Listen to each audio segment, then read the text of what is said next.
What is going on, my friends? How are you? Welcome. Come on into the diner, y'all. What you want to hear on the jukebox? I don't know what's happening already, but I'm excited. If you can hear me okay, do me a favor, smash that thumbs up button or that heart button, just so I know that you got me, my friends. And always like to know that it sounds good. And if your name is Douglas Wydick and you're here, go ahead and smash that wow face. He's probably not here, but either way, if you can hear me okay, good. We got some good things coming in there. As always, you can let me know where you're from in the chat. I always like hearing where people are calling in from. Scott, I don't know if you're here, brother, but always love when you're around, my guy. All right, my friends, we're about to get this thing cracking. This is super fun. We got some people in here, and let's go on. I think my dad's here. That's always exciting too. What's up, Dad? There you go, Scott. What's up, my guy? I love it, brother. I love it. All right, my friends, let's get this show cracking. Welcome to Diner Talks with James. I'm James, my friends. I am super excited to be here with you. We have a wonderful show lined up. Anne-Marie Pietersma is the guest, and she is just a damn good human and a badass of a woman. So I'm excited for you to meet her, but we ain't getting to that just yet, my friends. Come on now. We're in the diner. We got to start off with tonight's top three. All right, let's get it crack-a-lackin'. No one says that anymore. Tina and I are in the market for a new mattress. Now, besides the fact that it's quarantine and COVID and we're not allowed to breathe on strangers, it's also just the time to buy your bed in a burrito form and have it expand to the love-making platform it is while it's at your house. But that's interesting because you are not allowed to try out these beds in a box. And yes, you get 100-day trials, 120-day trials. That's delightful. That is delightful. I'm terrible at sending things back, though. Like, I'm the reason rebates work, because I never send the rebate back. And so I'm like sitting on this mattress. Anyway, my friends, we're mattress shopping. Here are my three biggest pet peeves about mattresses. I've already started complaining. So let's first off talk about number three, the mattress reviews. Whether you watch the video or you read the reviews or whatnot, I don't know what all these different layers do. We got coils. We got these things inside. We got half stuffed pigeons. We got memory foam. We got other jobbies in here. I don't know what any of this stuff does. Is it comfortable?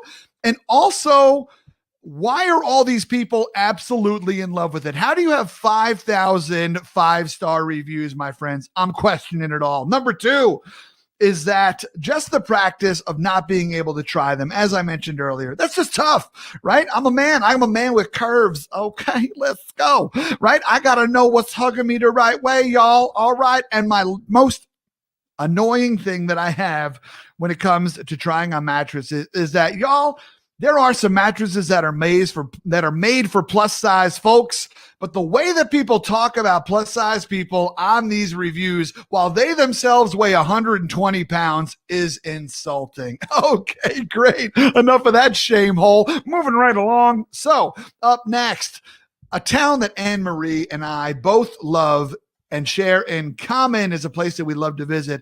It's called Eureka, California. There's also Acadia. They kind of run together. But this is a place that we have both been, never together yet, but we will there. We will do that at some point. But these are my three favorite things about that place in California that we share. First off, there is a place called Happy Donuts.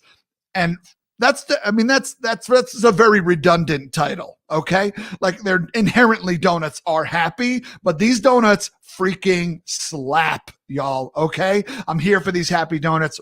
Tina and I stayed out there for 10 days. We got them at least once a day. No shame in this game. See previous plus size mattress complaint. Next, There is a place out there that is beautiful. It is called Patrick's Point.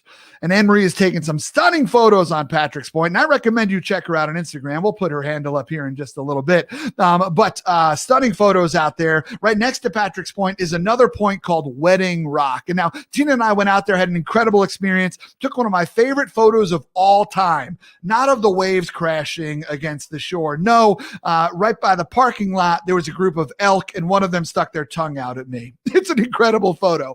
But I love it because Tina and I were out there. It was while we were still dating. We went to Patrick's Point, and then we went to Wedding Rock. And so, we had to have a conversation afterwards, and it all worked out, y'all. Cheers. Last but not least, my favorite place out there is a place called the Avenue of the Giants. It is just off the highway, and it is one of the most stunning roads that I've ever been on because you are literally, it's a 2-lane road, and you are surrounded by nothing but redwoods. And there is just so much wisdom and beauty in those trees. So I just love it. It's my favorite road, one of my favorite roads to drive on. And I'm a road trip guy. So that's how I'm holding it some high standards. That's the next one. Last but not least, top three, my friends. AnneMarie is a cheesemonger. She is a exceptional cheese lover. And unfortunately, I've already done my top three favorite cheeses. But so what I decided to do is my top 3 favorite things on a charcuterie board, because when in doubt, get bougie. Here we go, my friends. First off, Iberico ham. Are you kidding me with this? It's so sexy. What are they doing over there? I think they're just feeding these pigs chestnuts, and I'm here. There are chestnuts roasting on my open tongue. That's a little visual. All right, let's keep it moving. Next, never even heard of it before. Now I want to douse myself in it. Where has everyone been hiding the quince paste? Y'all, okay? Shout out to the quince paste. And I'm that guy with the charcuterie board comes to the table. Whenever there's something sweet like honey or quince paste or apricot jam or something like that, I'm taking an egregious amount of it on my first swipe and ruining it for everybody else. Last but not least, my friends, if you don't have this kind of cheese on your charcuterie board, then I need to manchego. All right, y'all, we out here. I regret everything. That's tonight's top three. My friends, let's bring out our esteemed and wonderful guest. Her name is Anne-Marie Pietersma. She is an exceptional actor. She just put out an hysterical video for Halloween about Magic: The Gathering. It's worth your time. But she is also, as I mentioned, a cheesemonger. She works at one of the best cheese shops in the world from time to time. I don't think she's quite there right now because, we're not allowed to cough on each other. It's called Murray's Cheese Shop, and it is in New York City. She also hosts at least 2 podcasts that I know about, and also is just a wonderful human being who is insightful and just lovely to have deep conversations with. So I want to bring her out right now. The one, the only Anne-Marie. Hi. What's going on, friend? What's up, man? I'm so happy to be here. I miss you. I miss you too. Come on, y'all.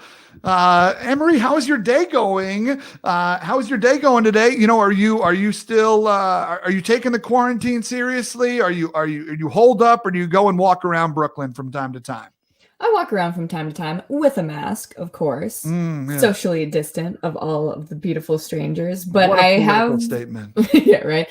But unfortunately, that is a political statement.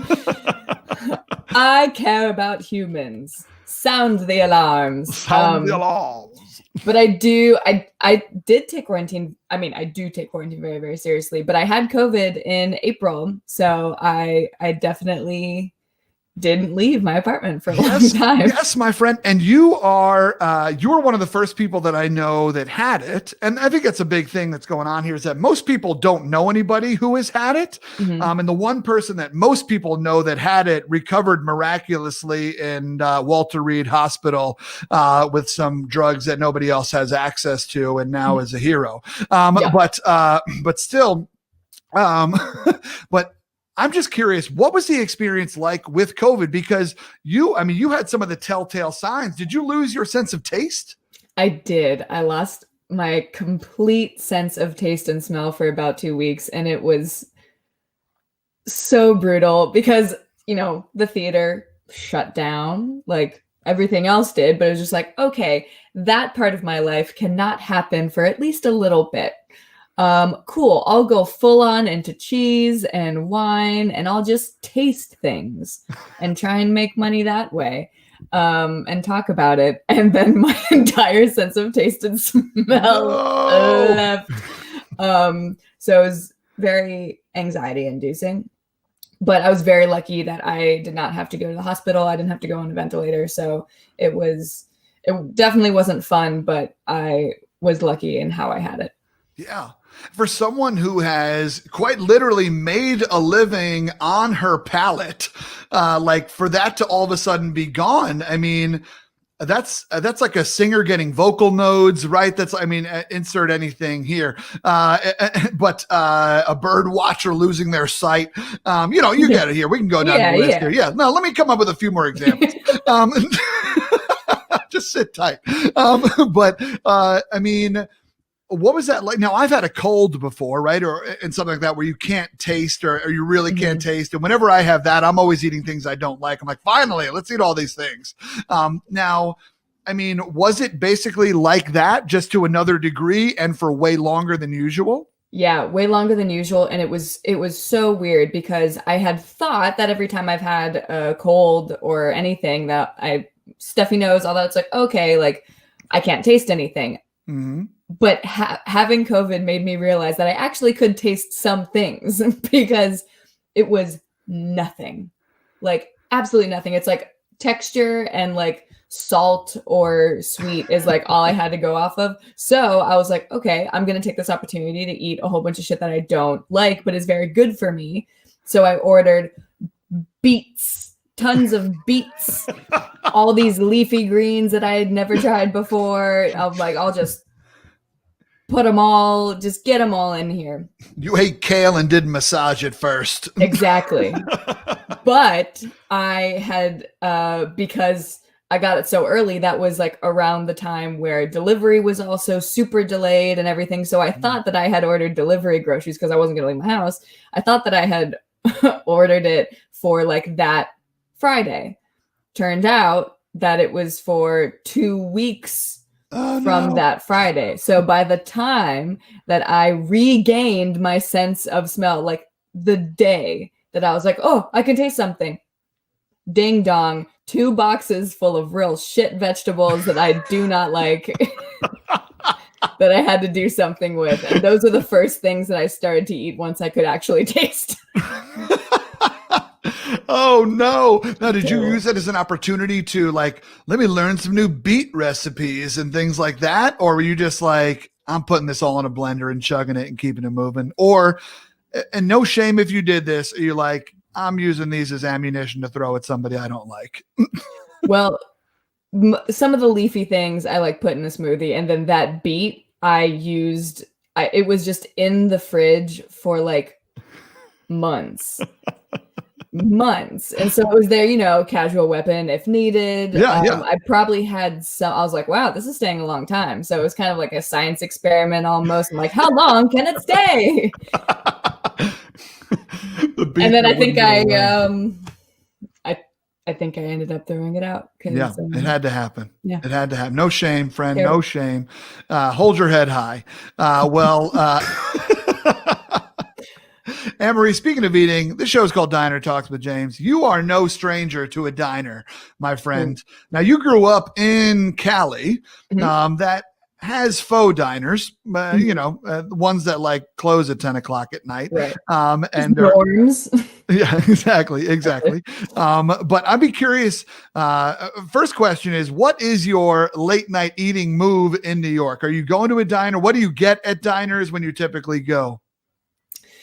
Diners, for me, I love a good diner. I love a good New York diner. And if I'm out, I will for sure be going to a diner. If I'm in Manhattan, especially if I'm close enough to my apartment in Brooklyn, I'm going home, but I'm ordering food on the way. Sure. So that arrival time is tiny. My order, it's one of those things where I always am in the savory or sweet battle. Yes. I'm like, what do I do? And it's not even breakfast or lunch necessarily. It's just savory or sweet for me. Mm-hmm. So I'll normally go like a sensible stack of pancakes, bacon, hash browns probably. Mm-hmm. And if I'm feeling saucy, a fried egg. Go ahead. Now, will you stack the bacon and the pancakes and the fried egg? Like some people like kind of stack all that up, or are you eating those separately? I'm eating them separate, but I also don't like if they touch, wonderful. Like I'm not against them touching, but I'm just not going to put them together by myself. I feel like this is what my mom said about when I was dating as a teenager. I'm not going to do it. I'm not going to put them together. But if they somehow come together, then that'll probably be great. Yeah, for sure. Yeah, it'll work out. Yeah. I love that. First off, I also love the phrase "a sensible stack of pancakes." Mm-hmm. I feel like I frequently get a full stack of pancakes. I'm like, I got this. 3 of these bad boys. And like, by the time I get to my favorite part, which is the center bite, because I eat pancakes in a very particular way. Mm-hmm. And so I got that center bite, the one with the most syrup on it. The butter's been soaked in the most. Mm-hmm. I'm always like, I just gotta do it. I gotta eat it. But yeah, full stack of pancakes. Butter dent. No joke. The butter, yes, exactly. Yeah. So now, growing up in California, what was your late night move out there? Were you an In-N-Out person? Were you a taco trucks? Like what was the move for you out there? In-N-Out for sure. There's also Round Table Pizza. Okay, that sure. Might only be California, and it might only be Southern California. I'm not sure.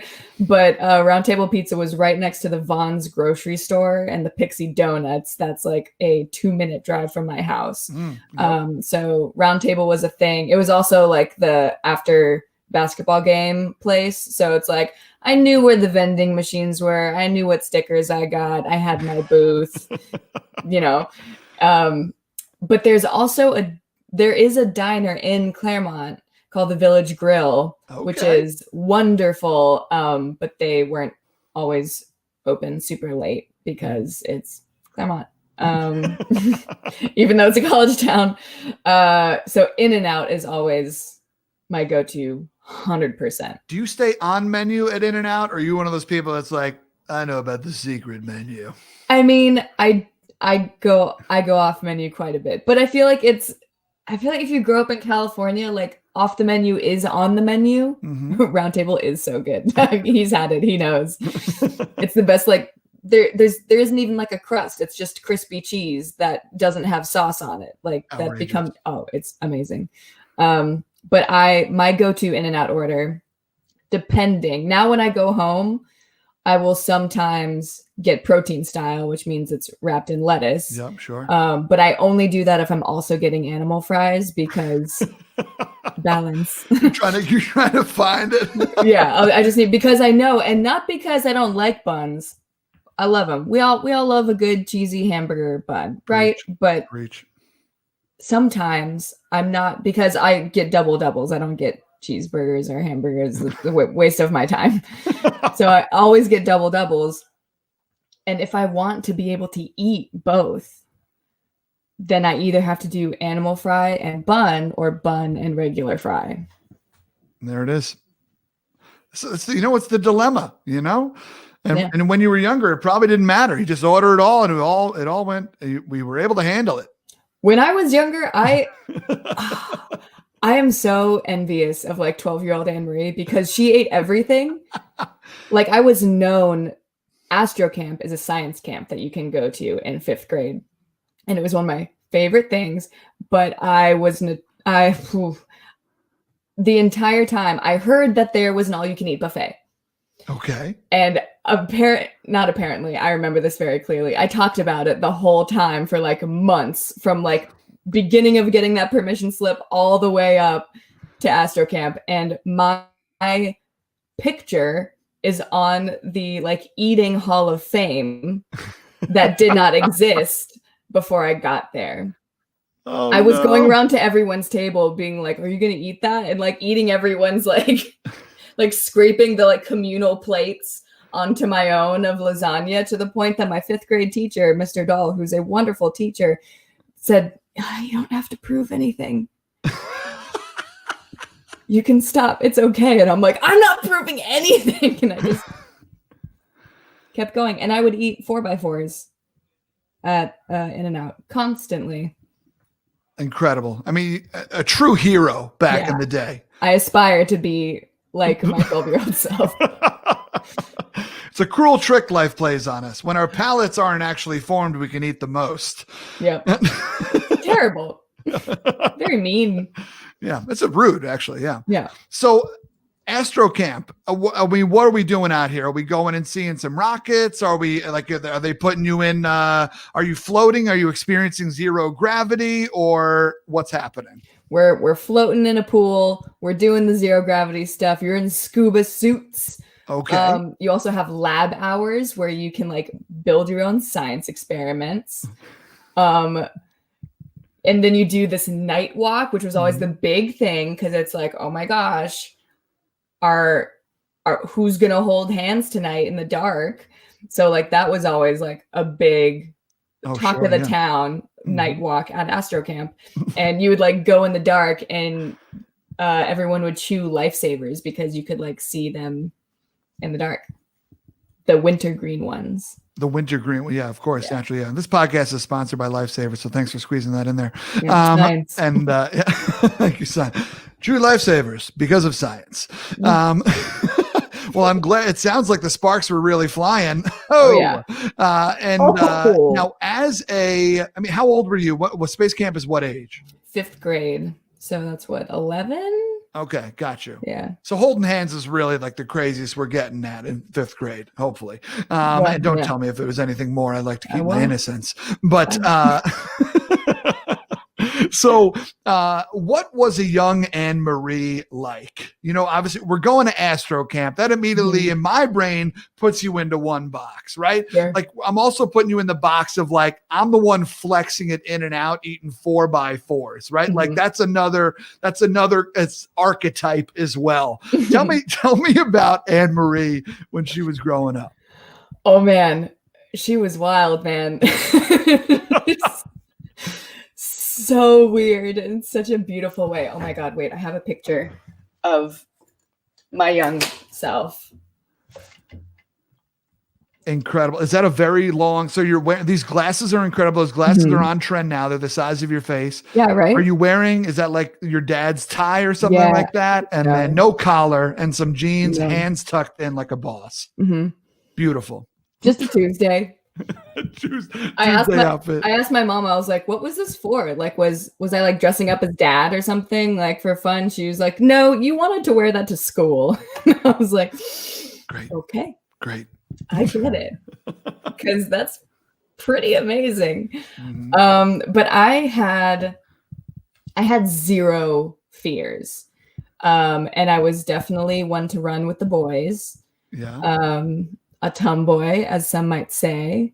And I loved to sing and dance, and I was obsessed with movie musicals and Saturday Night Live and Whose Line Is It Anyway, but I didn't put any of that together at all. I wanted to be a therapist when I was in elementary school. Okay. Which probably says more about me than anything else. That was descriptive. Yeah. And I went through many a phase. I went through a lot of phases because I was a floater and had a lot of different groups of friends. And my fashion choices and my music choices put that on display pretty obviously. Yeah, sure. Yeah. So when did the switch flip from therapist to acting? It's also fascinating that therapist is in there because you are an extremely self-aware individual who does a lot of deep work with herself. And so it's funny how that's still something that's happening in your world. You're just not clinically doing it to other individuals. Right.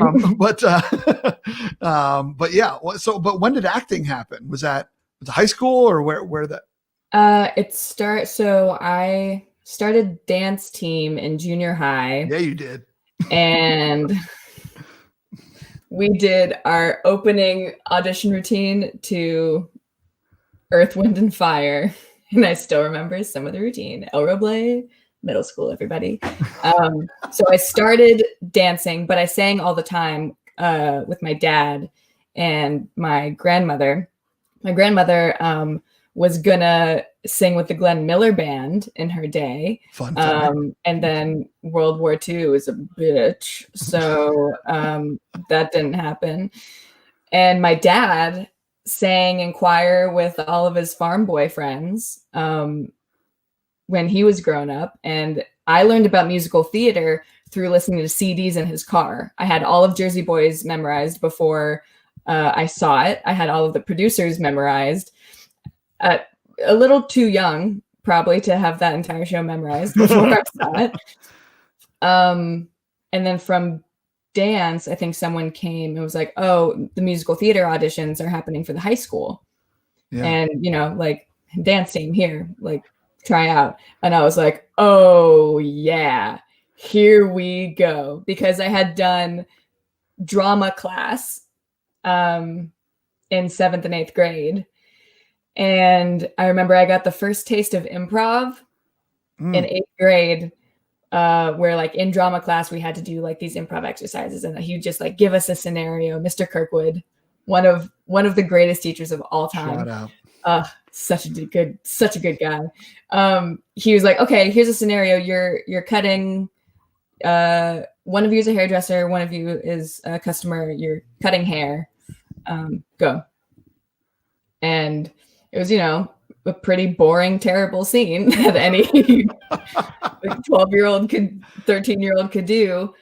But then I remember I acted as if I cut this person's hair off completely. Mm-hmm. And she played along with it. And I was like, oh, and everyone was laughing. And I'm like, oh.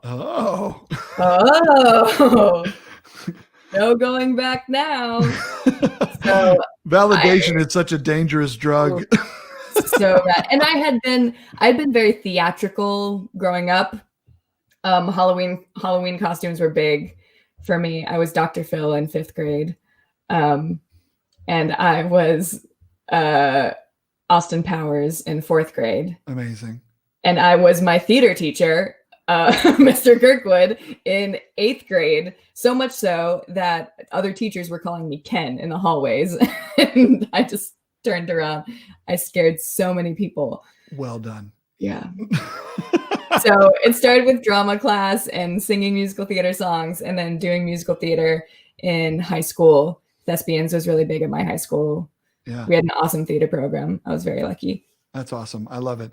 That's all. Middle school is also when I got into theater as well, and started doing all the plays. And then high school, it just went hard, and did the dramas, and did the musicals, and did the one acts, and just drank all the Kool-Aid, for sure. Yeah, I love high school theater is definitely the Kool-Aid. Oh yeah. That's cool with a K for sure. Oh, yeah. So, but it's interesting because while this is happening, your family also owns a dairy farm. Mm-hmm. And so Q, again, living in multiple worlds and in multiple places. The farm isn't in Claremont. It's outside. It's a little bit of ways away from there. Mm-hmm. But when we say dairy farm, Anne-Marie, are we talking, 10 cows? Are we talking 100 cows? Are we talking like what's going on here? Dairies come in all shapes and sizes. But ours, it's like we have a couple in the area. The way that the dairy community in Southern California works is it's kind of like clusters of agricultural land. And so there's a couple and like a couple hundred cows on each one. Okay, got you. And so with the dairy, what does your family do with said dairy? Are you a purveyor for? I mean, does that milk get sent or that curd get sent somewhere, and then you kind of feed? Like, what does your family particularly do with their dairy? Yeah, it's all fluid milk. Okay. So if you're drinking Altadena milk in California, there's a big percentage that it's probably ours. It's mostly just gone to straight fluid milk. It's not really any like butters or cheeses or anything. We might start to make cheese, so we'll see. Yeah. Yeah. I love that. That's incredible. So growing up and having this dairy farm, having this place to go to that was completely away from everything. What role, I guess, did that farm life or farm side of your family play in your, I guess, development or in who you were then? Huge. Yeah? Absolutely huge. But I didn't really realize that until I left. Interesting. Tell me more. And I went to Penn State for college. We are. Penn State. Oh man, we got creamed. And well, that's fine. Love it. Also didn't care about college football until I went to Penn State, but now I do. I went to Penn State because on my tour, it was a very interesting way. I applied late because the website said it was rolling admission, but I guess it wasn't. I was very confused.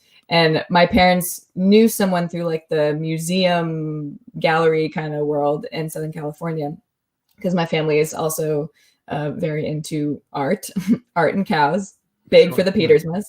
And we've all heard the story before. we know this. So I applied for photography originally, and that's another shadow life of mine. And so I got in based on a portfolio, which was actually a photo book that I did for my dad as a Christmas present to celebrate a week in New York that we had together when I was 16. Oh, cool. So I got in when I went to visit the theater, or like one of the theaters on campus is in the old cattle showing building. Mm-hmm. And I was like, this is weirdly tailored towards my life. So Penn State was kind of when that all culminated. I'm like, oh, I'm in this hugely rural area, but I'm from California, so everyone expects me to be a certain way. And I have my agricultural background is one of my favorite things about me, because it has kept me so grounded and has given me a perspective that not a lot of people in the U.S. get. Yeah. Why do you say that? Well, like what kind of, when you say perspective and whatnot, how so? I think we are very disconnected from our food, and being a part of a family that provides food is something that I think has great honor. And I also know what actually happens.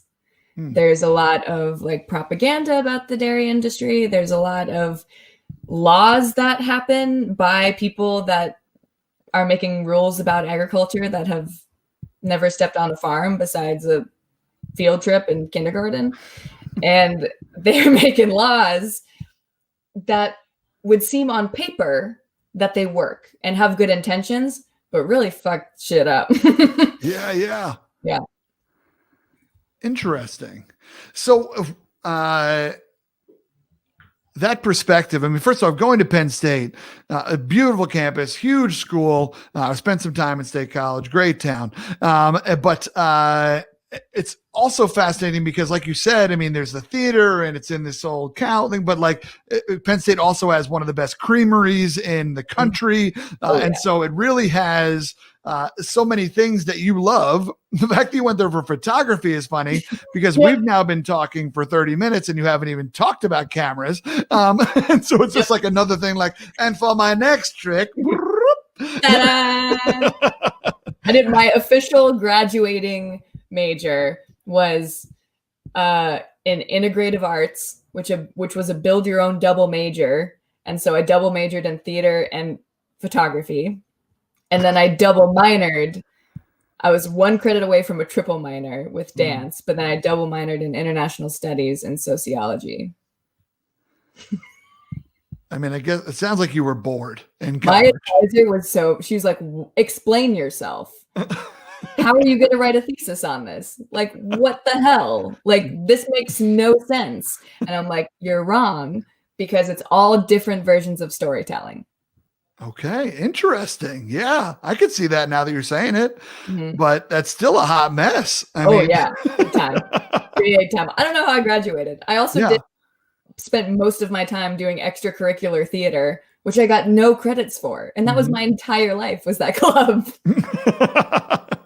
I don't know how I graduated in Yeah. 4 years. I want to come back to this perspective thing because I think it's interesting to hear you talk about, like, I know how food is made. I know how it gets to where it gets to and the process and whatnot. And that makes me more aware. And not a lot of people know about that.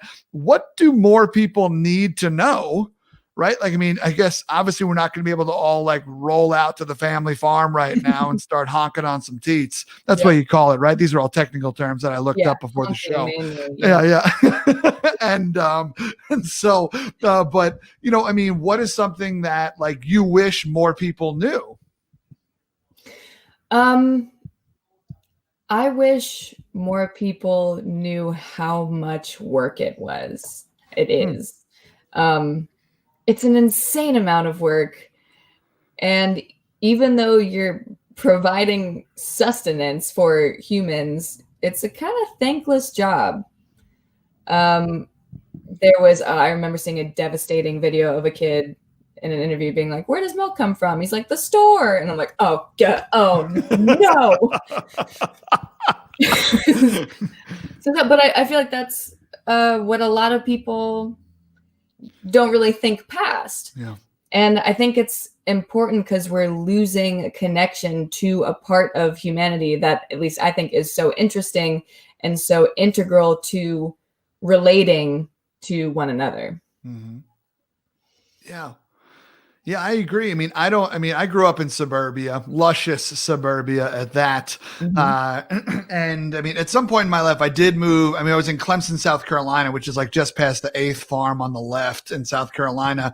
And then a big ag school down there as well. But I would also say that actually, I shouldn't say a big ag school, big engineering school with an agriculture program. Sure. But and then I also lived in upstate New York for a while in Ithaca, then all the farms up there, a lot of dairy farms in upstate New York.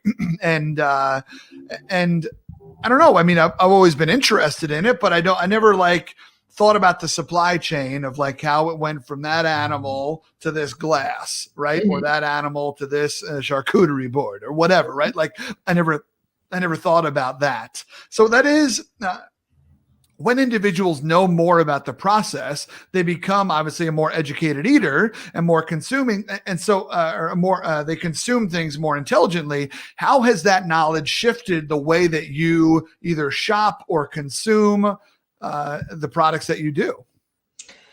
I mean, obviously a big part of my life is cheese. So I,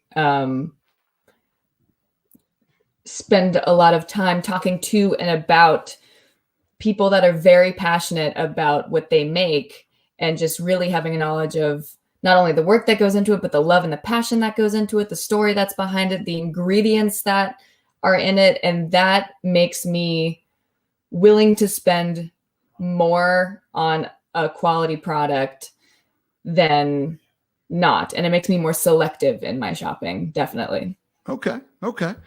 Let's talk about cheese real quick. And by real quick, I mean for the rest of the podcast. So cheese is one of my religions. But I would not say that I'm getting more educated in it, but I would just say like, I'm definitely on the appreciator side of things and a very important role in the business. But still, here's my first question for you about cheese while we're talking about processes. And this is going to be a really ignorant question. Okay. So I'm sure I've had worse no matter what it is. Great. Let's find out. So cheddar, Swiss, blue is its own process, but like American is its own process, but like your different cheeses, like how does one cheese become one thing? Is it because of regions, because of what the cows are eating? Is it because of the process after? I mean, all milk comes out like all milk, and then it goes through a different process to go from cheddar or instead of into a Swiss or into a Roquefort or something like that, right? I mean, let's get into it, right? And so obviously there's also sheep's milk cheeses. We talked about that earlier with my Manchego reference. Nailed it. But still, so that makes sense why a different animal's cheese would taste differently. But like, how's it happen? What's going on here? All of the above. Great. It all Next makes a question. difference. No. So it has so much to do with, I mean, everything. That's why, like in wine, a lot you hear the word terroir or taste of place.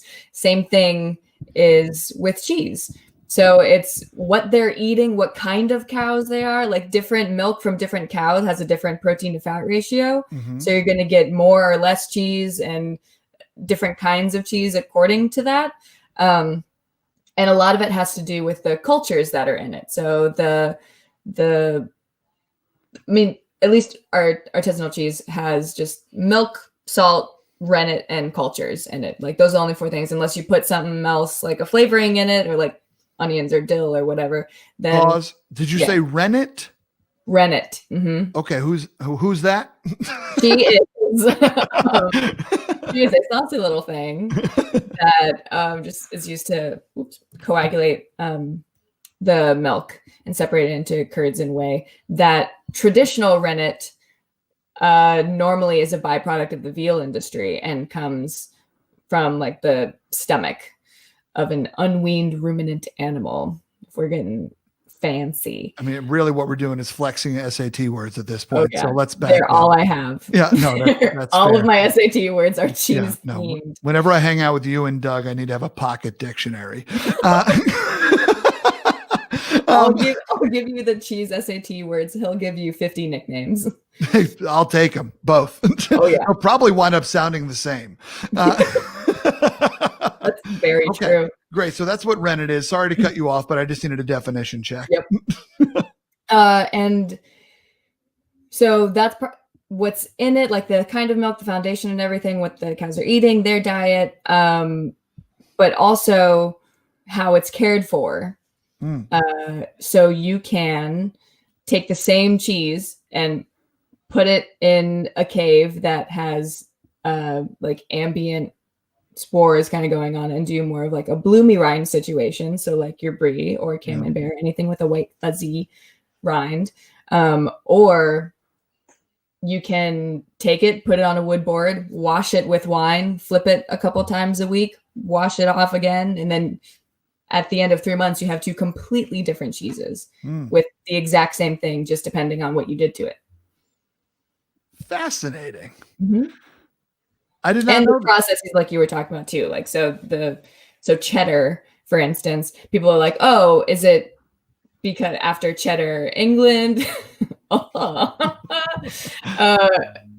Like cheddar England's like, no, it's after the cheddaring process, which just means that you have a bunch of cheese curds, you cut them, you put them on top of each other to naturally just drain the moisture out. And then you just do that over and over again and stack it. So that's why, like in some farmhouse cheddars, if you like cut it and then all of a sudden it like breaks apart on what's almost looks like a fault line, like in the cheese, that's just where the curd naturally broke and was stacked.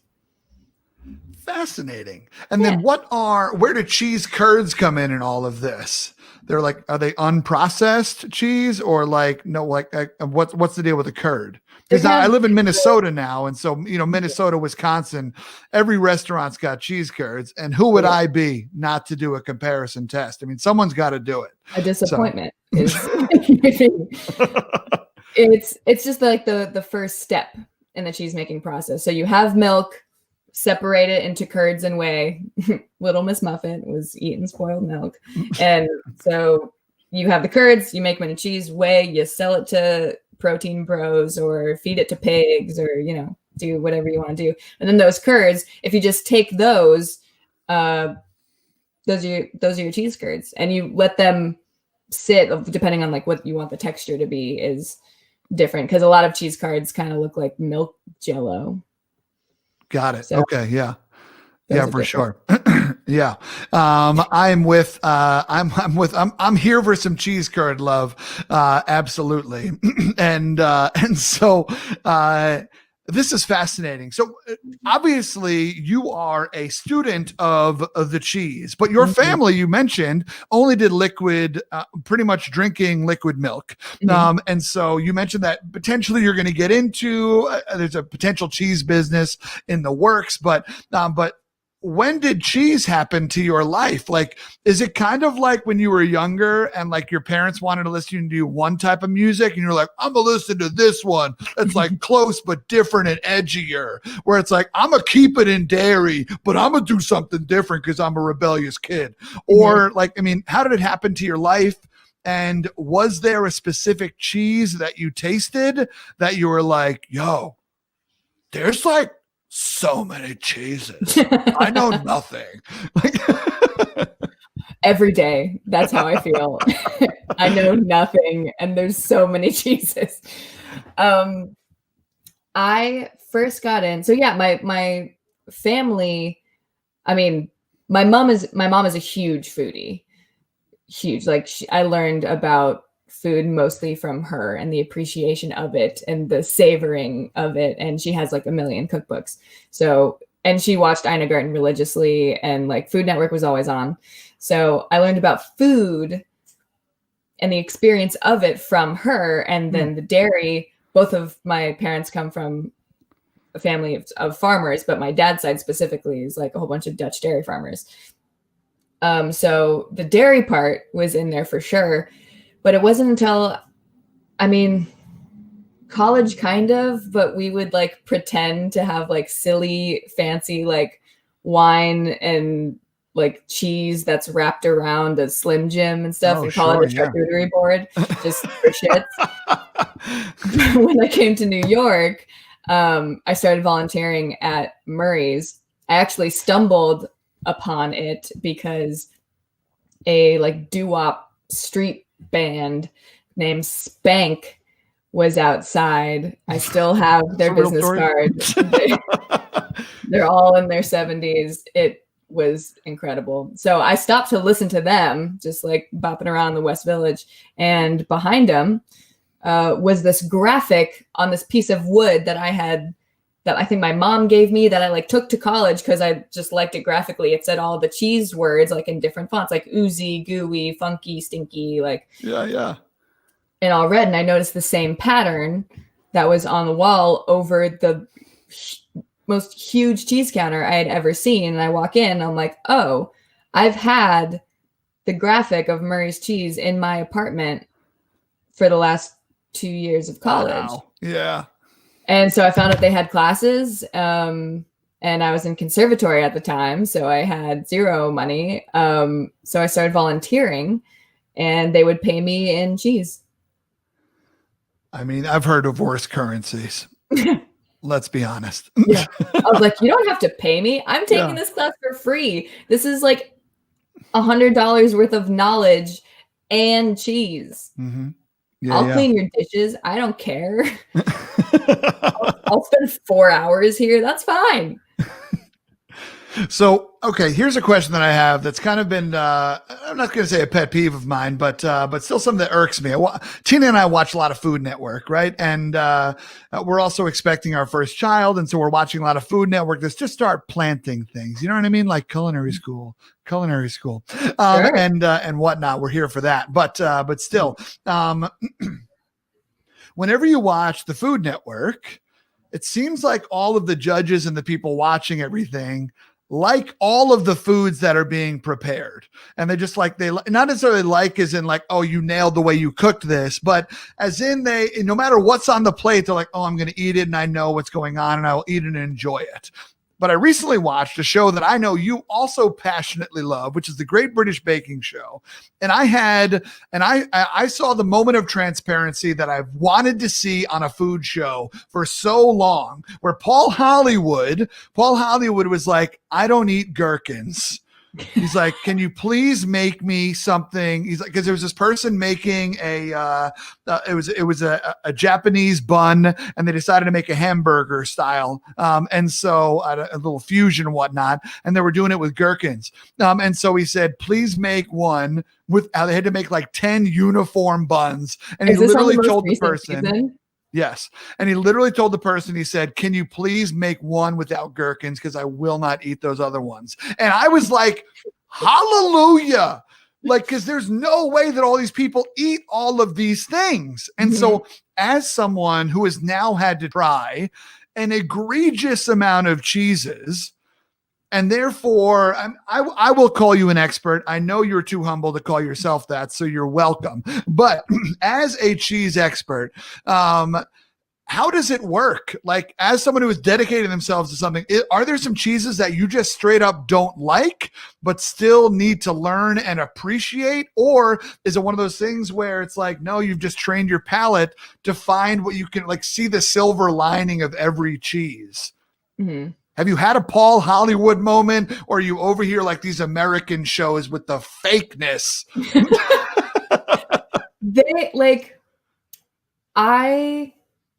Well, I'll tell you a secret. This is one of my cheese secrets. I used to hate manchego. Okay, well, I got it. You were breaking up. You're breaking up just a little bit. And I really didn't know why.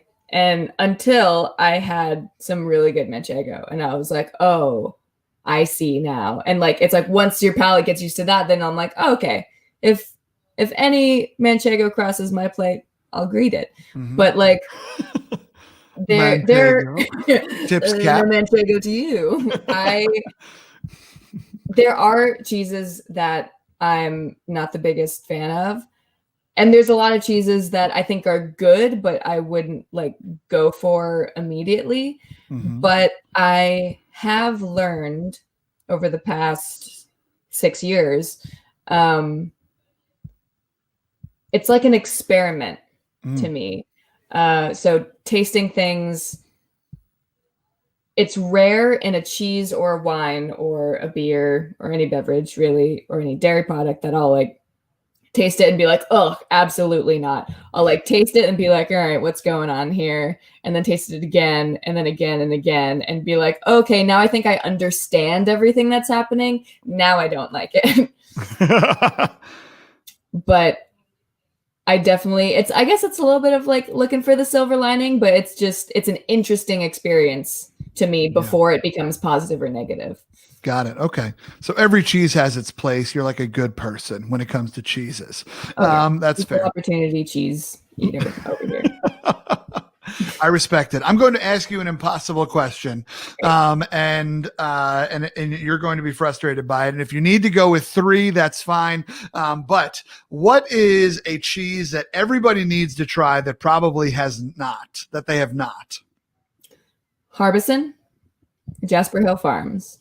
I would say Rush Creek Reserve, from Uplands Creamery in Wisconsin. Andy Hatch, incredible dude. Incredible cheesemaker, makes like the most awarded American cheese ever. Mm-hmm. But that cheese is seasonal. It's out right now, so you can get some. And oh my God, if you can, please.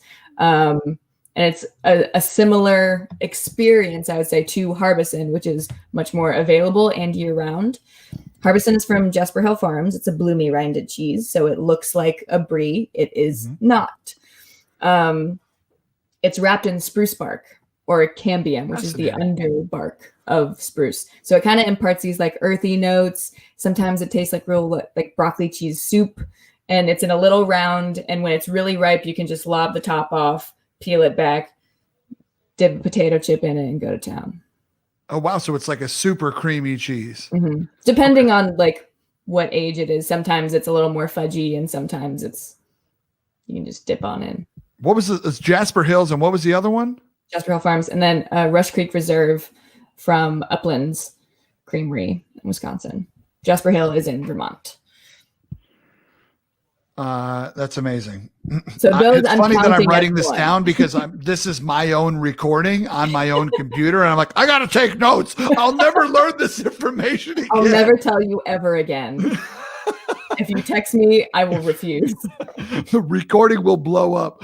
Okay, that's fine. Always a student over here. I love that. And we got a little adorable cheese shop that's close to us, and so I'm going to see what we got over there. But I love that.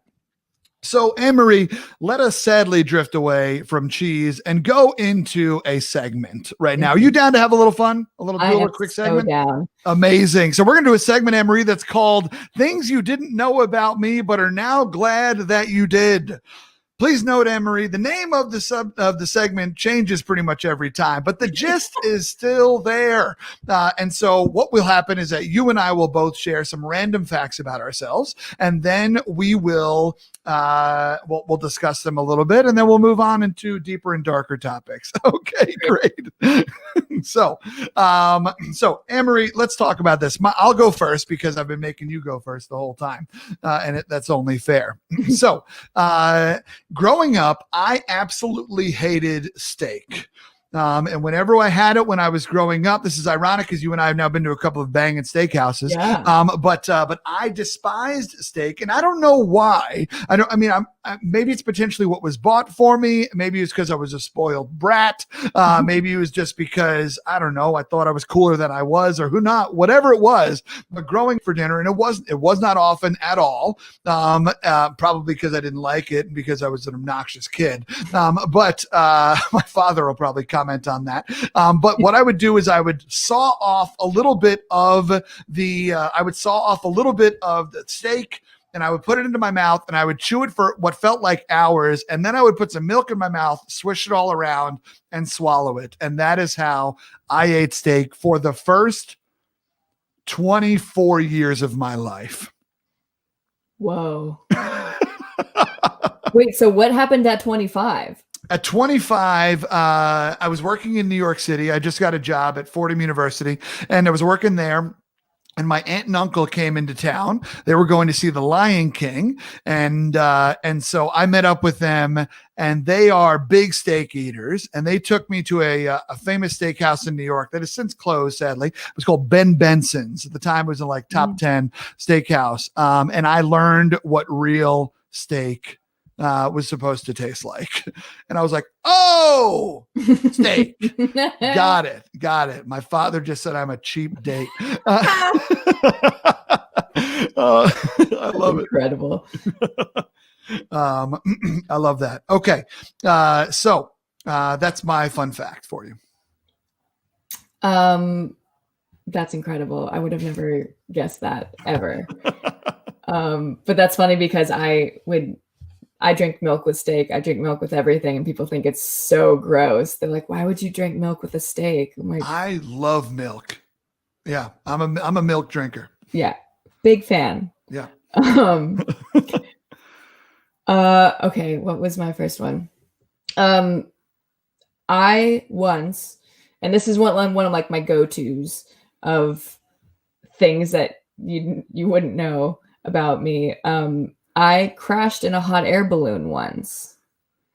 What?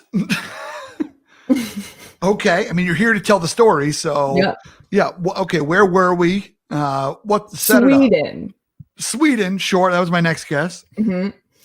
I was on vacation with my family. I was, I think, about 15. And there was this we were in Stockholm, we were on a cruise, and one of the excursions that you could go on was a hot air balloon ride, at sunset over Stockholm. Perfect. Love that. And it's so cool being in very romantic situations as a teenager with your parents and your brother, especially when the guy operating the hot air balloon was really cute, but you were 15 and he was 28, but you still think you had a chance. And what's wrong with that? A lot. But okay. Everything's legal in Sweden. Yeah.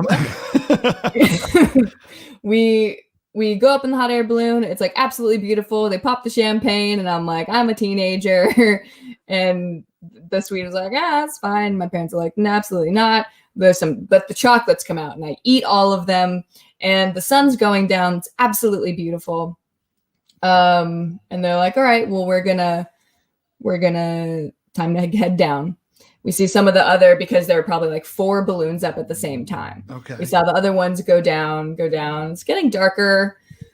Don't see any of the hot air balloons anymore. And he's like, oh, the wind changed. So we have to just cruise around for a little bit before we can land.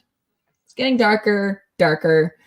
Now it's so dark we can't see. Oh. So a helicopter needs to come in to shine their light in front of us so we can see anything. A long time goes by. Now the helicopter leaves. And I'm like, where'd the helicopter go? I feel a bump under the basket. It's someone's roof. We are now plummeting towards the ground and land in some woman's backyard of like her farm and scare her horses away. Sure. Yeah. So we land, we jump out of the basket, which is like, was like up to there on me, hurl myself over, get the parents out and everything, because we like land and we're like, oh my God, finally, is everyone okay? And then the guy that's controlling the balloon just looks up and goes, get out of the basket. And we look up and it's deflating slowly on top of us. So we like run out, like tumble onto the grass. This woman who started yelling at us in English, like surprise. she knew. And she brought us into her house and gave us some tea until the police picked us up to escort us back to the ship. What? Yeah. That is incredible. First off, shout out to this woman whose horses you scared away for like, no, come in and have some tea. Yeah. I mean, we weren't allowed to leave until the cops found her horses first. It's like, find the horses, then come back for the humans, and then take them away. So you were kind of like, hostages that were being treated well. A little bit, yeah. Yeah. That's how I assume celebrity prison is. It's just like, yeah, you're in here, but, here's some tea. Here's some tea, yeah, for sure. Yeah. Wow, what an incredible story. And I mean, first off, I feel like many a hot air balloon accident ends poorly. Yeah. And so in the scope of hot air balloon accidents, I feel like you kind of came out on top. Yeah, definitely. But, yeah. I assume it didn't work out with the guy though. I'm sorry about that. Yeah, it's okay. My parents still tease me about him every once in a while when they just want to bring up something that has nothing to do with the conversation. Parents are good like that. Yeah. Hey, I feel like it's a good time to embarrass you. You too? Great. Here we go. Yeah. Hey, remember the guy that had spray paint checkers on his head and the hot air balloon? Like, yeah. Yeah. Like his head looked like your shoes. Is that why you liked him? And I'm like, maybe. Maybe. Could be. I mean, you do have a type, Anne-Marie. Let's be honest. Do I? No, I think if there's anything we've learned about you, this is that you don't have anything. You don't have a type of anything. You're all over the place. Nope.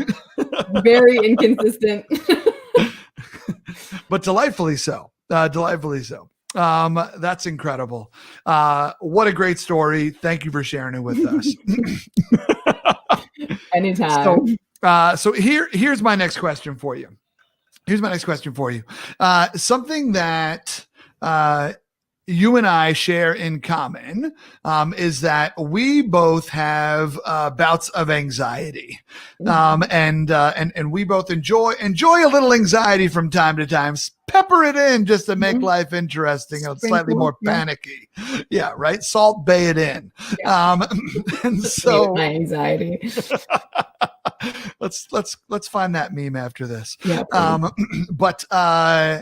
So it's interesting because you have all of these things that you love and are passionate about and are true students of, and right, whether it be acting, whether it be the cheese side of life. I'm not sure if you still dabble in photography in any big kind of way, but like you have a number of balls that are up in the air.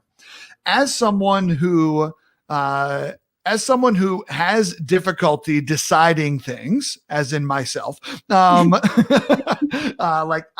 something where I struggle, and I'll struggle over the smallest, like the dumbest decisions, right? Like decisions that don't need to have that much effort put into them. And I'm like, this is life or death. Mm-hmm. It's like, and I just wish someone would be like, just choose option A and keep it moving, bro. Mm-hmm. Turns out the roads like connect again later. Yeah, they're right next to each other. Yeah, right. Yeah. Not a big deal. So I'd be curious, as someone who has so many passions and whatnot, where does your anxiety come into play in your life? Does it keep the idea like I need to keep all of these balls in the air because any of these balls could be the thing? Does it prevent you from, for lack of a better phrase, like really honing in and specializing? Or like what impact does it have in your world and where you're going? Yeah, it definitely keeps every single thing that I'm doing at the same level, even though I know intellectually they're not. There's some projects that I haven't even touched in like 2 years, but they're still at the same level as everything else that I'm doing. It could just be a thing that I wrote down once. The idea for an Etsy shop that I had, it's called Shiver Me Timbers, for little sweaters to put on saplings in the winter so they wouldn't freeze. Things like that are somehow still in my head. I thought of that in like college, and like that is still on the same level of thought somehow as the pilot that I'm writing right now. So it gives me no chill when it comes to projects, creative pursuits, but also just like different things in my life that I would like to accomplish, like inside of my career or not. It shows up with my parents a lot. Thank you, Tina. I love that idea. Shiver Me Timbers coming soon. It shows up with my family a lot because something that I joke about often is that my parents are super old because my mom had me when she was 45. Because she's a beast. She's incredible. I'm 28 years old. My dad is 70. My mom is 73. So that has always been a source of great material for me, but also a source of anxiety because I have this constant fear that certain life milestones won't happen soon enough for them to either be here or see something come to fruition. Yeah. Yeah, that's some real shit right there, friend. Yeah, that's very real. And, you know, I think it's something I have talked about with them as well. So my dad won't be surprised when he hears this, or my mom, but like I have often thought about,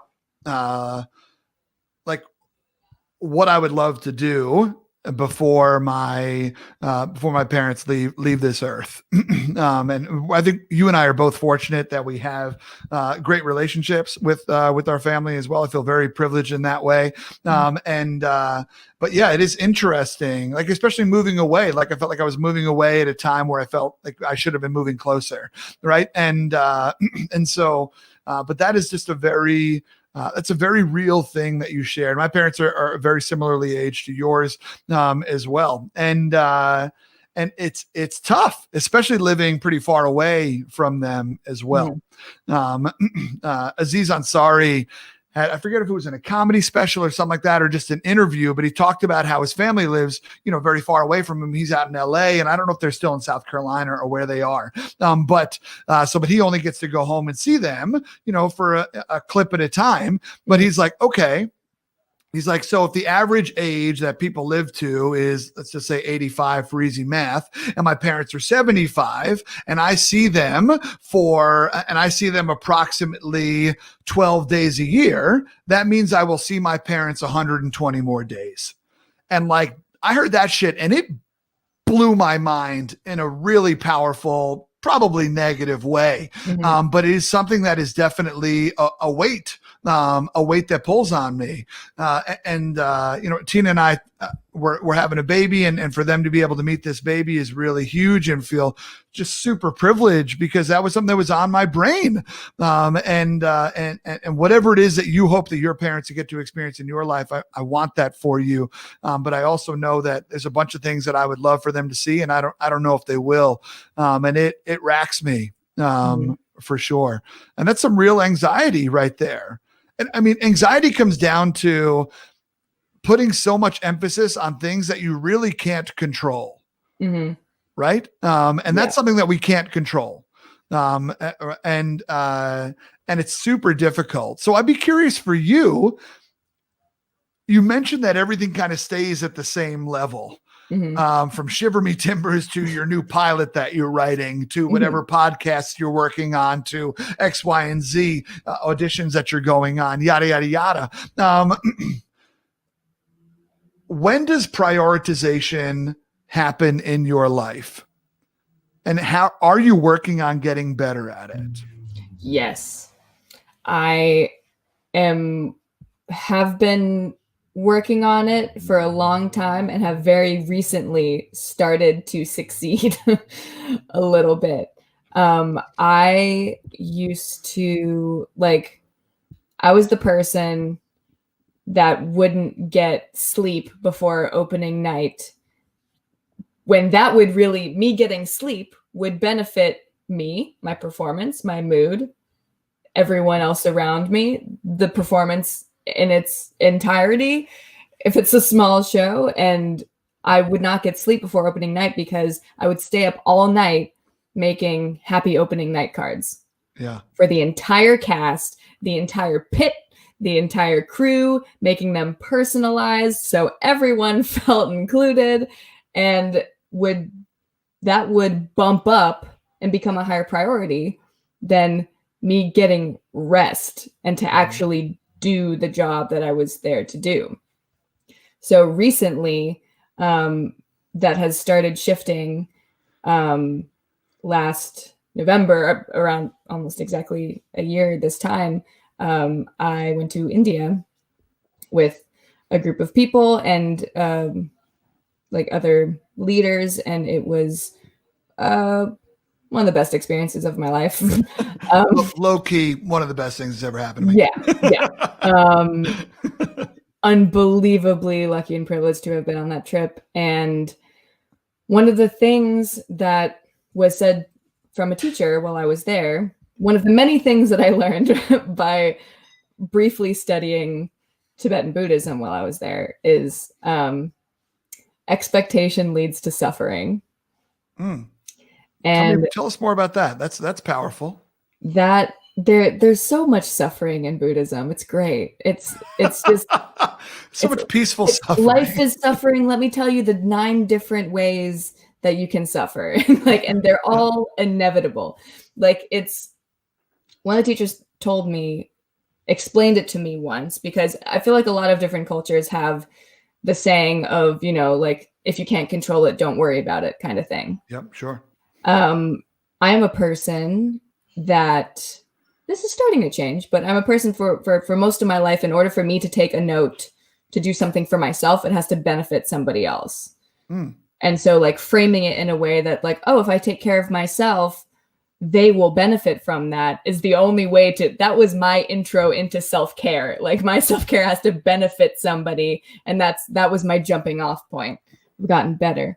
But he explained worrying and forgiveness and grudges and all these things. It's if you worry, no good will come from it, because if there's something I can do about it, I'll do it. If there's nothing I can do about it, I won't do it. If there's nothing I can do and I still worry about it, I become the problem, because now I am the worry, and I pass that along to my family, to my communities, to wherever I'm in leadership in. And that is what got me to start saying, okay, so if I'm not worrying about something, that'll be good for someone else, because then they don't have to deal with my anxious ass. Okay, I can start understanding this. Yeah.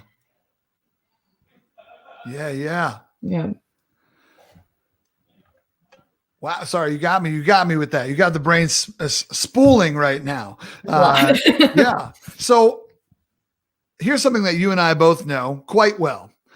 Hearing that and doing that are different. Completely different. So what has your journey been like since your time in India with trying to get there?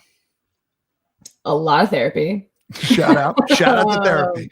Big I fans of love it. therapy on this show. Big I go fan. weekly. Yep. Mine's tomorrow. Mine is too. Oh my God. Oh my God, Yay. therapy Maybe we're at at the same time.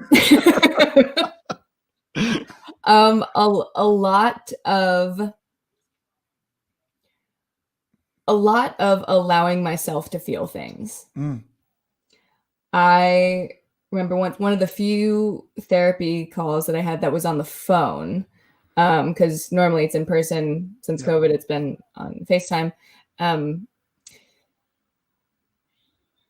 My therapist stopped whatever was happening. I was spiraling in some way, and she was like, okay, stop talking to me about it and stop trying to analyze it. Because one of the ways that I deflect a whole bunch of shit is trying to analyze it and being like, okay, well, this is probably happening because of this. I'm probably feeling this way because of this. And like, how can I do better right now? How can I make this into something that I can get better at? And she was like, what if you don't do any of that? And instead, you just feel what you're feeling. What do you notice? Like, where do you feel it? What are you feeling? And I'd be like, I'm sad. And just like start crying. And I'd be like, but I'm probably sad because like I had this dream. And she's like, no, stop. So, and I noticed that once I would do that and do nothing else but actually feel something, mm-hmm. It went by a lot faster. And then like 5 minutes later, I'm like, I actually feel a lot better. I thought the world was ending and now I'm actually okay.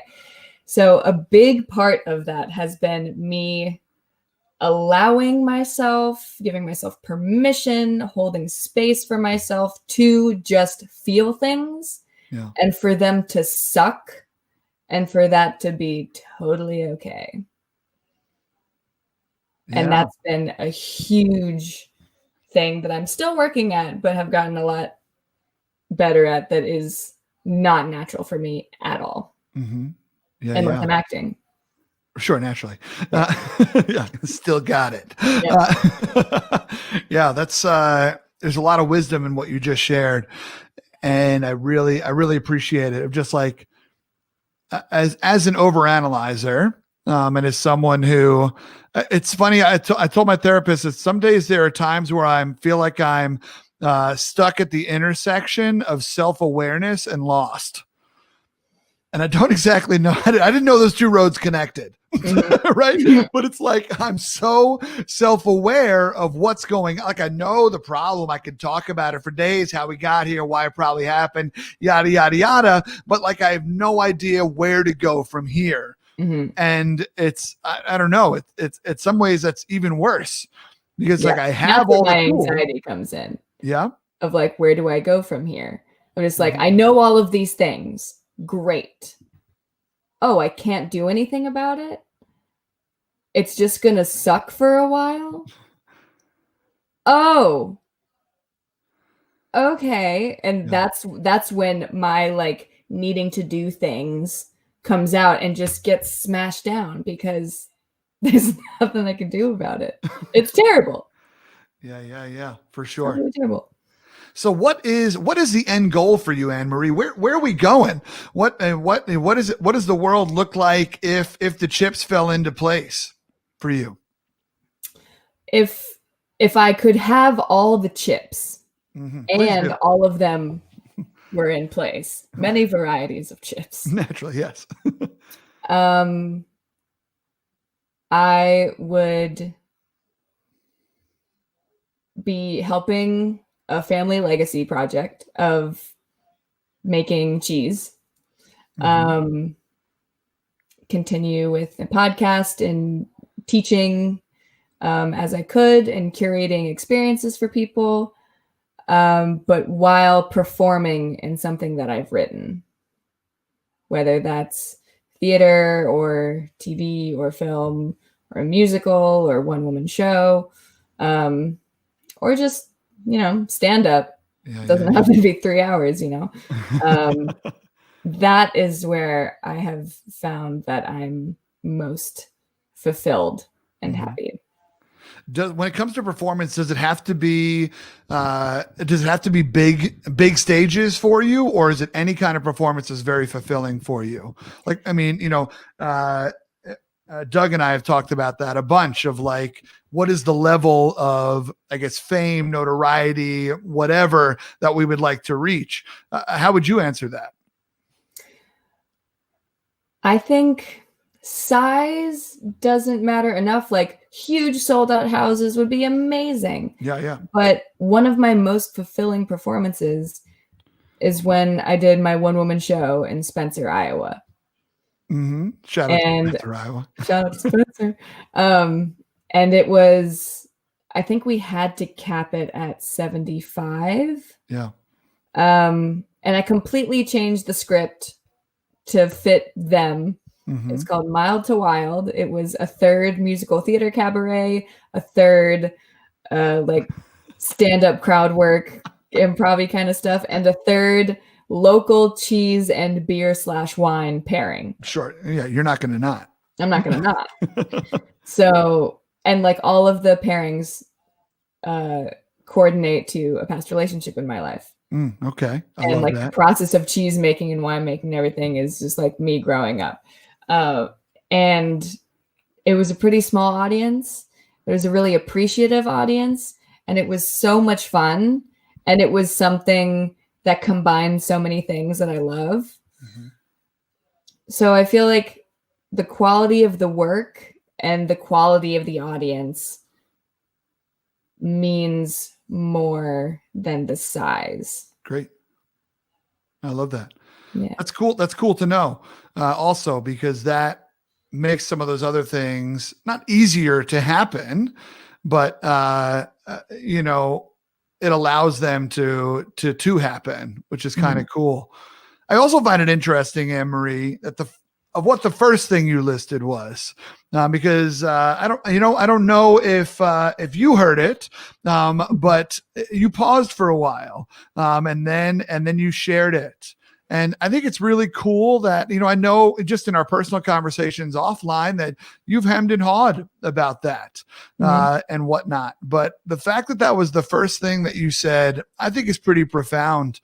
And getting into business with close friends, with family is uncomfortable, but it's work worth doing if the passion's there.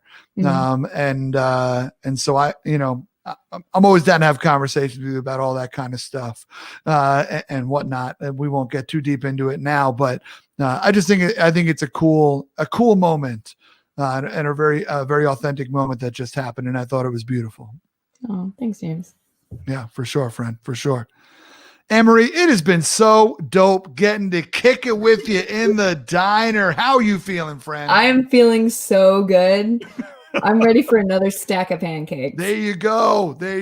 No more sensible pancakes in this diner, my friends. 12-year-old Anne-Marie's coming back out. Give me the lot. So, Anne-Marie, it was so special getting to hang out with you. For those of you that are listening to this podcast, thank you so much for tuning in. Make sure you check out the show notes for ways to keep up with Anne-Marie and all the amazing work that she is doing. And she's got an incredible podcast. What's the name of your podcast, Anne-Marie? Tell the world. It's called Is This a Brie? It is a cheese podcast, and spoiler, it's probably not a brie. Oh, damn. Spoiler alert. But it is a hell of a time for sure. But catch up with all the amazing thing that she's doing. Like I said, catch her on Instagram. Whoa, Anne-Marie just to catch this. Actually, it's probably on YouTube or whatnot, but this Magic the Gathering video is worth your time as well. Anne-Marie, thank you so much for coming to the diner. Thank you so much for having me, James. Are you willing to hang out for some questions? Absolutely. I love it. My friends on the podcast, thank you so much for tuning in. Remember to smash that like or subscribe button if you can, my friends. It would mean a whole hell of a lot. And I hope you're having an amazing day. You all take care. Anne-Marie, we had a question in here. Hit me. First off, you should get your pie as well. Okay. True. It came right before. we started. Anne-Marie ordered, this is something that she told us right before we went on air, that she ordered 4 different slices of pie from a phenomenal pie place in Brooklyn, Petey's Pies. Oh, it's so good. It's so good. It's so good. That's so good. Here's a question that is unrelated to anything anybody else has asked. I want to get to Scott's question in a second. And also, if any of you, the rest of you have any questions for Anne-Marie, whether they are cheese related, anxiety related, or space camp related, we welcome them all. Got them all. But are you cake or pie? Okay. Doug and I were having this conversation right before this, and I am most of the time cake. Okay. But Petey's just has such a way. And I was talking with this with a couple other friends, and I think why is because it's such a salty crust. And I think so many pastries are undersalted in their pies, and then it's just all sweet with a soggy bottom. And you've watched Bake Off enough to know no soggy that's bottom. Not going to cut it. Why don't they have t-shirts that say no soggy bottoms? I think I want to create an album called Paul Hollywood and the Soggy Bottom Boys, and it's going to be baking themed folk music. I love it. Put it right up there on the same level as the rest of them. Get it done. Get it done. Terrible. One thing that I did this year that was really powerful was actually with the launch of this podcast, because I right before this podcast kind of really started to get before it started to come out, like maybe 2 months before it started, I was like, I want it to come out. I came up with this book idea, and I started asking friends about the book, and I started writing part of the book and whatnot. And I told myself, I said, James, get the damn podcast out, because this shiny object will get you're just going to run. And it's not. And so I'm proud of myself. I literally shelved the book and I just focused on, let's get the podcast launched and let's do it right. Because when my first book came out, I didn't market it at all. I put it on social media a couple of times. I didn't send it out anywhere. I didn't send out demo copies to people that would potentially be influencers to read it. And I just didn't give it a shot because I had already thought of a new book idea. And I was like, I'll start working on that one. And but we have to give our ideas legs. We have to give them space to breathe. And that's something that I'm not always good at, but I was good at with this. Do you project procrastinate? Do you because I know I do this, that whenever it gets to about midway through a project, you immediately get a new idea that you think is better than this idea and then start working on that? Yes, absolutely. Yep. 100%. Big thing that I do. Big thing that I do is for sure. So I love this. Also, while we were talking about our parents, my dad wrote this, "Will always be with you." And I melted and got distracted and had to bring myself back. Love you, Dad. That's so sweet. So here is, Dad just gave you a little shout out over here as well. Eclectic in the most positive way. I will take that. I love that. Hell yeah. Thank you so much. Yep, for sure. Y'all would be thick as thieves. I think you'd have some cool conversations. For sure. So Scott asked, I think, a very poignant question. What is the best combination, the best cheese and or combination to make a delicious grilled cheese? Okay. So this goes into kind of what we were talking about with process of cheese earlier and how different cheeses are made. Mm-hmm. So one of the rules kind of melty cheeses is that if it's been cooked before, it can be cooked again. So what that means is that they're pressed cheeses, uncooked and pressed. So cheddar. So they're all pressed together, but you don't heat it up to make it one full thing. Yeah. Alpine style cheeses, so Gruyere, Comté, those kinds of very silky paste, nutty, harder cheeses. Mm-hmm. Those they get that texture. Fontina in there as well? Yeah. Okay. So the way they get that texture is by cooking the curds so that they're all smooth. In that process, since you are cooking them, those are going to be the ones that you look to melt and be really good melters. So Gruyere is always a really good melter, but American is depending on what kind you get, it'll be half real cheese and half something else. But is always a good melter. Still all good. Yeah. Yeah. And cheddar, because it's not cooked, will always get a little oily and it'll kind of separate. But if you put it in with some of those other cheeses, it'll do that less. So that's one of my favorite combinations is Gruyere, cheddar, and American. 3 cheeses. Yeah. Anne-Marie, you've never been so sexy. I like it. Talk cheesy to me. That sounds outrageous. And I did not know that about the cooked cheeses. That is interesting because there are some cheeses that are terrible melters. Yeah. And that's an interesting way to think about it. So thank you. Thank you for that. That's a fun tip. Do you have a favorite bread for your grilled cheese? Ooh, I really like sourdough. Sourdough. Okay. Yeah.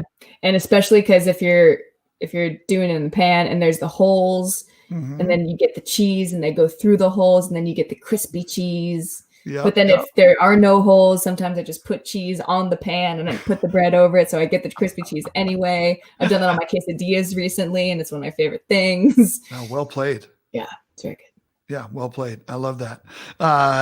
That's fun. Scott, I hope that works out for you. I don't know where you're going to find Gruyere in Murfreesboro, Tennessee. But if you can, you're not far from Nashville. There's definitely some fantastic cheeses in Nashville up there, my guy. So here we go. What cheese tastes the most like something that is not cheese? I don't know if he's baiting me with this question because I talk about this all the time, but Yetost. What did you just say? Yetost. It's so Norwegian. It's spelled GJETOST.